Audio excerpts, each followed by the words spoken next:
हमरा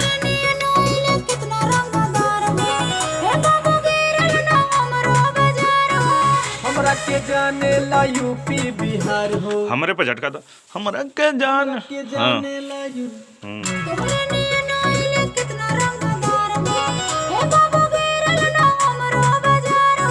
हमरा के जाने ला यूपी।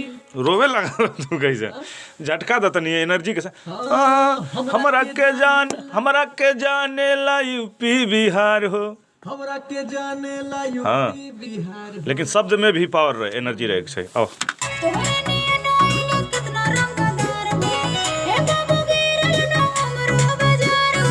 हमरा के जाने ला यूपी बिहार हो, 2 मिनट में हम नहीं वो चीज होते ना तनी शरीर में वो जोश भर तब आई। हमरा नियन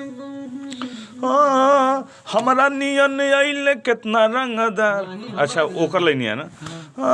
हमरा के जाने ला यूपी बिहार हो, तो पार हो। हाँ तो जोश ना हो था तू गावत गावत डाउन होके लागत हो।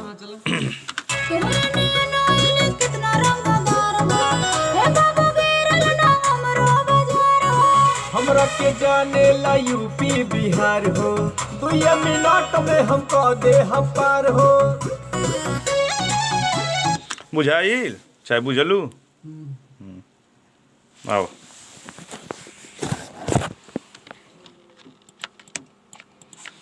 अभी और जोश में आई तो और अच्छा लगी तनी सा। हर शब्द में मतलब वो नवाबी टाइप का वो रहता मजा।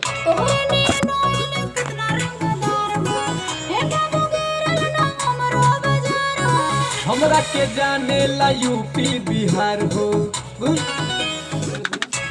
आओ फिर से पहला वाला शब्द बोले के पावरे में, लेकिन झटका ना होके चाहिए शब्द में। हमरा के जाने ला यूपी बिहार हो, हमरा के नोट में हमको दे पार हो। हमरा के जाने ला हमरा के जाने ला यूपी बिहार हो। झटका ना होके चाहिए बस, और एनर्जी उतने।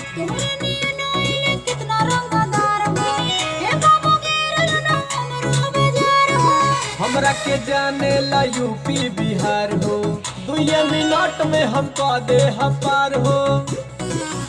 अरे तो कमेंटो बोलो, कमेंटो बोलो। बुझलू बुझाई जोन गावत समय बोला चला वो बेटर होला।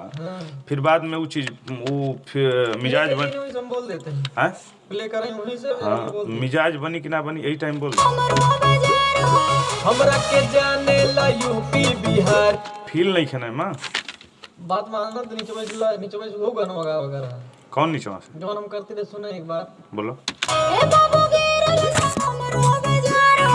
हमरा के जाने ला यूपी बिहार हो, 2 मिनट में हमको दे पार हो। हाँ ठीक है ये फील बढ़िया है, लेकिन थोड़ा सा इमा हल्का सा वो दो, हल्का सा जोश वाला चीज बस। ये सेम रही लेकिन मैं हल्का बस जोश भर दो, बस मजा आ जाए। आओ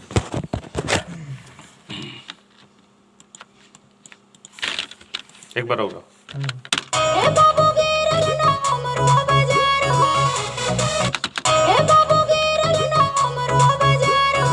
हमरा के जाने ला यूपी बिहार हो, 2 मिनट में हमको दे पार हो।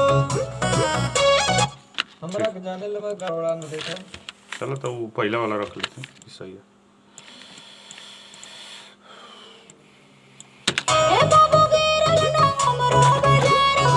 हमरा के जाने ला यूपी बिहार हो, 2 मिनट में हमको दे पार हो।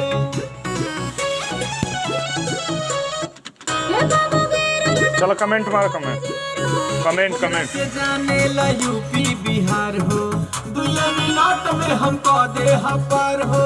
बुझलू ना यूपी बिहार हो। सुनो ना सुना बदिये में सुने पड़े। बुझलू तो बुझलू झटका में आई ना।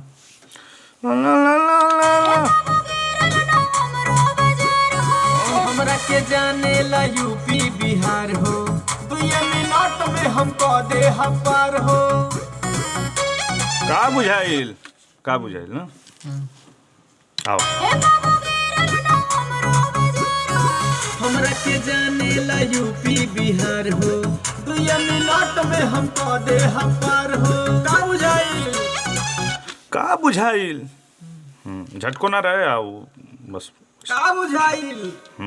बीट के लेके थोड़ा दूरी भी गैप भी रखिए। 2 मिनट में हम कह दे हम पार हो। का बुझाइल? ठीक है, लेकिन थोड़ा दूर बोल देला ना, और पहले से जैसे गाना खत्म हो तो वैसे बोला। रुको देखा थी 2 मिनट में हम कह दे हम पार हो। का बुझाइल?